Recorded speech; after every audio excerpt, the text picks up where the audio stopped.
Jamais sans la grâce, une dévotion matinale qui vous connecte à la pensée de Dieu et vous donne la provision du ciel au quotidien. Bonjour chers amis, chers internautes, nouvelle journée, nouvelle provision. Bienvenue dans cette dernière dévotion de cette semaine. Que Dieu vous bénisse, qu'il nous fasse du bien. Et Seigneur, merci encore pour ta parole et l'œuvre de ta parole dans nos cœurs. Merci, nous te donnons toute la gloire. Amen.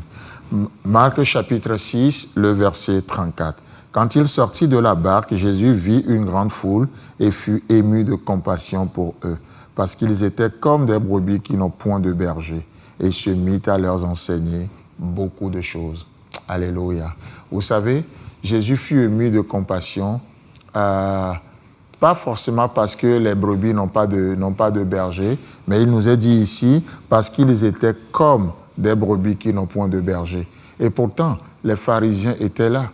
Et pourtant, les docteurs de la loi étaient là.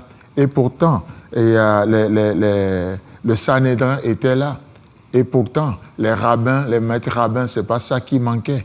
Mais vous savez, cette équipe-là, cette équipe d'enseignants, cette équipe, ceux qui sont censés être les bergers pour pouvoir enseigner, nourrir ce peuple, ce berger ou cette équipe faisait carrément autre chose. C'est pour ça que lorsque Jésus-Christ a fait le constat qu'ils étaient comme des brebis qui n'ont point de berger, Jésus-Christ va se mettre dans la peau d'un berger pour faire ce qu'un berger est censé de faire. Et qu'est-ce qu'un berger est censé faire? Il est censé enseigner. Parce que tout développement commence par l'éducation. N'est-ce pas? Aujourd'hui, le monde nous le prouve. Tout le développement commence par l'éducation. Et d'ailleurs, c'est pour ça que beaucoup de pays aujourd'hui se battent pour l'éducation gratuite, pour que son éducation évolue, pour donner la meilleure éducation possible à ses fils et à ses filles. Parce que tout commence par l'éducation. Tout développement.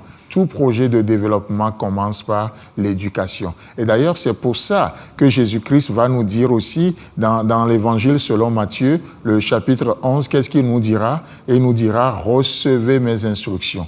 Recevez mes instructions et vous aurez le repos de vos âmes. Assez intéressant, n'est-ce pas, de voir que ce que Christ nous propose, ce sont ses instructions. Ces instructions. Et lorsque nous accédons à ces instructions, nous avons le repos de nos âmes. Oh, combien d'âmes sont agitées aujourd'hui? Combien nous sommes souvent agités dans nos émotions, dans nos pensées?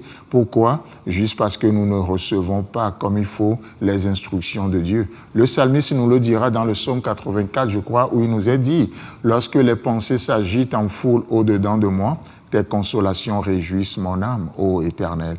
Vous savez, la seule chose qui peut nous apaiser, c'est les consolations de l'Éternel, les instructions de Dieu, précepte sur précepte, enseignement après enseignement, un enseignement en catégorie. Et c'est ce que Dieu veut faire. C'est pour ça que lorsque Jésus-Christ ici a remarqué que la foule était comme des brebis qui n'ont point de berger, sans hésiter, la Bible nous dit, et il se mit à leur enseigner. Il se mit à enseigner. Oh, les propres justes ont enseigné le peuple dans le légalisme, mais ils ont détruit ce peuple, ils ont éloigné le peuple de son Dieu.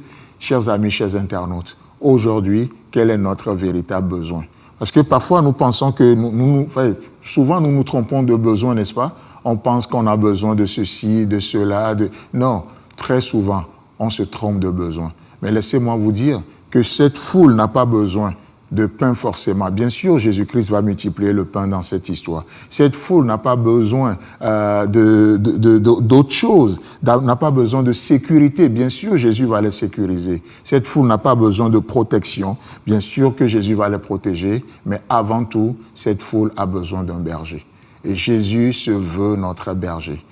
Il se veut notre berger. Lisez l'Évangile selon Jean, vous allez voir. Jésus qui se tient à la porte, à la bergerie, parce que c'est le bon berger. Il n'est pas un mercenaire. Il dit le bon berger donne sa vie pour les brebis. Mais lorsque le mercenaire voit le danger arriver, qu'est-ce qu'il fait? Il prend la fuite. Et Jésus-Christ, il a vu la croix.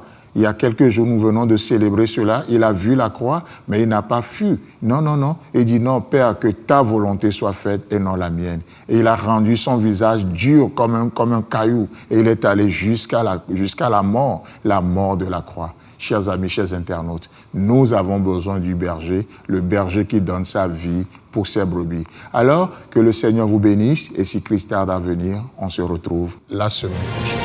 Si vous avez aimé cette émission, parlez-en à vos amis.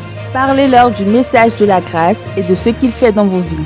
Pour un sujet de prière, une question ou pour devenir partenaire, contactez-nous au 00229 94 75 80 20. Que Dieu vous bénisse et à la prochaine. En attendant, pensez avec Dieu.